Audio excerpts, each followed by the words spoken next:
Bienvenue dans ce nouveau Deep Dive. Aujourd'hui, on va explorer un texte assez particulier du 19e siècle. Il s'appelle « Des esprits et de leur rapport avec le monde visible ». C'est de l'abbé Thiboudet, ça date de 1854. L'idée, c'est de voir comment, à cette époque, on comprenait traditionnellement ces êtres invisibles, les esprits ou les anges. Alors on y va. Oui, et d'entrée de jeu, le livre pose la question, la grosse question, est-ce qu'il existe des intelligences, au-dessus de nous, mais en dessous de Dieu? Et pour y répondre, Thiboudet il s'appuie sur plusieurs choses.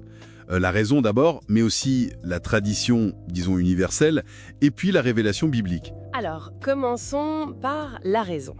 L'abbé, il met en scène un dialogue et il observe la nature. Il décrit une sorte de gradation. En gros, du minéral au végétal, à l'animal et puis l'homme. Et là, il se dit, pourquoi ça s'arrêterait pile à nous? Logiquement, pour que l'univers soit complet, parfait même, il faudrait qu'il y ait des êtres purement esprits au-dessus. C'est une idée assez philosophique, non? Tout à fait. Et il cite saint Thomas d'Aquin pour ça, le grand théologien du Moyen-Âge. Pour Thomas, cette continuité est même nécessaire. Elle manifeste la bonté de Dieu en quelque sorte. Mais ce qui est intéressant, c'est que ça va plus loin que la simple logique philosophique. Le texte souligne que cette idée, on la retrouve presque partout. Et depuis très longtemps.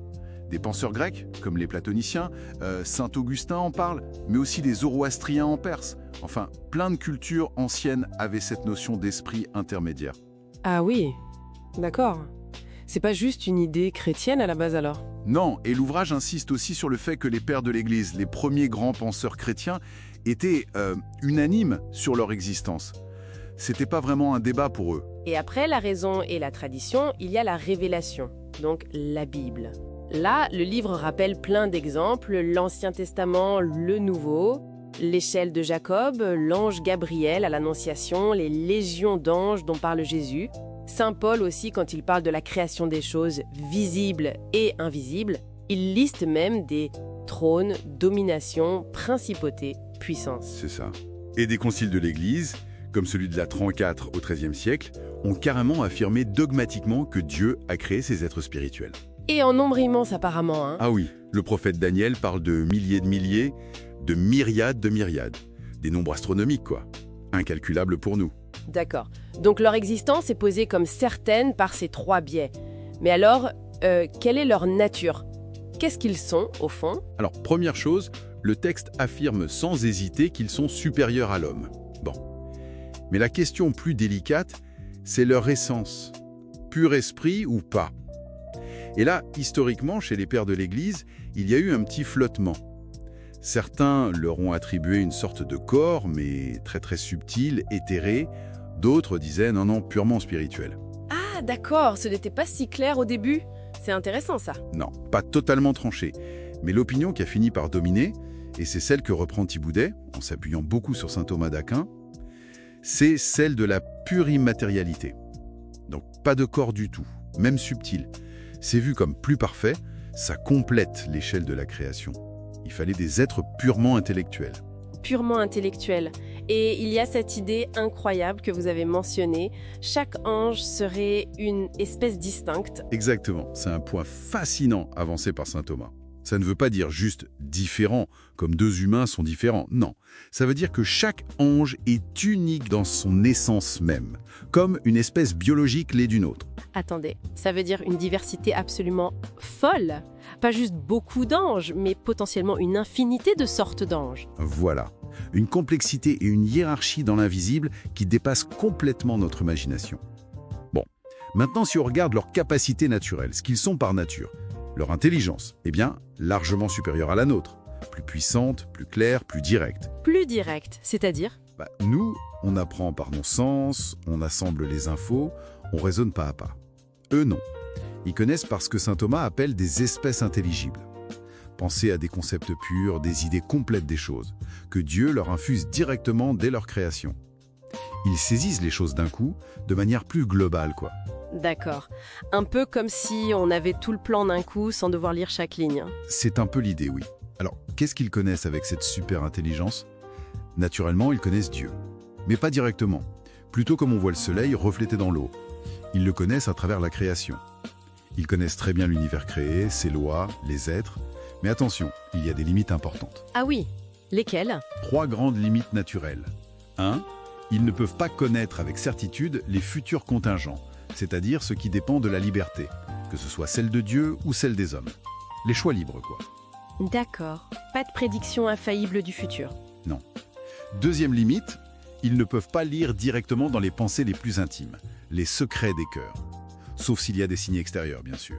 Mhm. Et 3, par leur seule nature, ils n'ont pas accès au mystère de la grâce divine, au plan surnaturel de Dieu. Ça, c'est un autre niveau. Compris. Et à part l'intelligence, ils ont aussi une volonté, un amour. Absolument.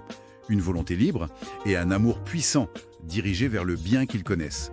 Mais leur volonté est décrite comme beaucoup plus stable que la nôtre. Plus stable. Oui, plus ferme. En fait, le livre, suivant saint Thomas et cité par Bossuet, dit qu'une fois qu'un ange a fait un choix fondamental pour Dieu ou contre Dieu, pour le bien ou pour le mal, ce choix est définitif. Irrévocable. Irrévocable, oui. Carrément. Pas de changement d'avis, pas d'hésitation comme nous. Ça, c'est une différence énorme. C'est une différence fondamentale, oui. Pas de retour en arrière possible pour eux, une fois la volonté fixée.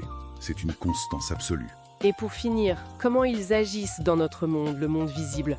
Eh bien, ils peuvent se déplacer et influencer la matière. Leur mouvement n'est pas comme le nôtre, c'est un acte de volonté. Ils peuvent être présents là où ils décident d'agir, et ce, avec une rapidité fulgurante. Prompte comme la pensée, dit le texte, quasi instantanée.